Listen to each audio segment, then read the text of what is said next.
Hi, my name is Mariana Gomez, and for my last project of this course, I'm going to talk about arts and life. The periods of Western arts. Medieval, also known as the Middle Ages, from the fall of the Roman Empire in 476 AD to the early stages of the Renaissance in the 14th century. Emerged from the Roman Empire and the iconographic style of the early Christian Church, fused with the barbarian culture of Northern Europe.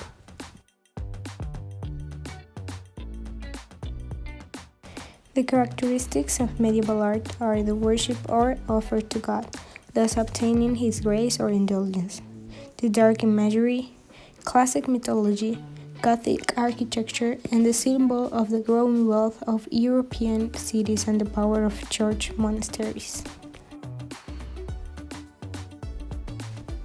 The Renaissance. During the 14th, 15th, and 16th centuries in Europe, under the influences of nature, a revival of classic learning, and a more individualistic view of men. During the Proto-Renaissance, Italian scholars and artists showed themselves as a reawakening to the ideals of and achievements of classical Roman culture.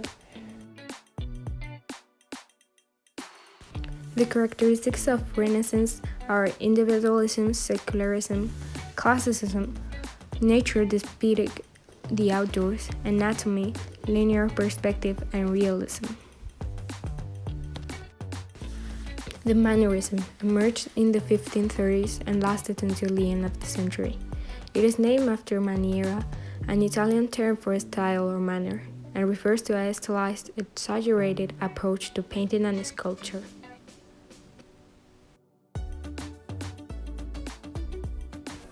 Mannerism is typically associated with attributes such as emotionalism, elongated human figures, strained poses, unusual effects of scale, lighting, or perspective, vivid often garish colors.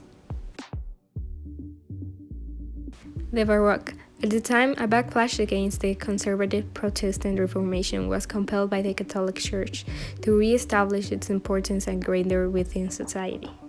Artists followed suit by reviving Renaissance ideals of beauty, infusing into the era's artwork.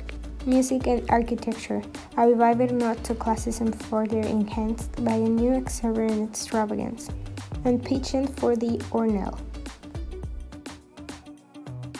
Characteristics of the Baroque art: its grandeur, sensuous richness, drama, vitality, movement, tension, emotional exuberance, and tendency to blur distinctions between the various arts. The Rococo art first manifested itself with the interior design and decorative work. In addition, the notion of the salon in an Enlightenment era ideal that transformed the living room into the central space for aristocracy to entertain guests and engage in intellectual conversation. The idea that one's architectural surrounding should encourage a way of life or reflect one's values was the philosophy of the time. The characteristics of the Rococo art is that its elaborated ornamentation, asymmetrical values, pastel color palette, curved or serpentine lines. Rococo art's works often with themes of love, classical myths, youth, and playfulness. Art as a social impact. Art influences society by changing opinions, instilling values, and translating experience, affects the fundamental concepts of self. Art is often considered to be repository of a society's collective memory. Art preserves what fact-based historical records cannot. Art is communication. It allows people from different cultures and different times to communicate with each other by images, sounds, and histories. Art is a vehicle for social change. It can give voice to the political or socially disenfranchised, can rouse emotion in those who encounter it, inspiring them really for change. Art in evangelization. Viewing an image or work of art takes virtually no time at all. It's processed almost immediately and can easily cross over common cultural and language barriers. Most of how we receive and communicate information is through sight. The use of unique characters, forms, or symbols of a religion's nature in communicating some of the most profound mysteries of our faith has also long been in tradition of the Church. Beautiful works of art are viewed by people from all nations, are often the silent witnesses and teachers of our faith, as they elevate our hearts and minds to realities beyond this world and ultimately to God. Art in catechesis.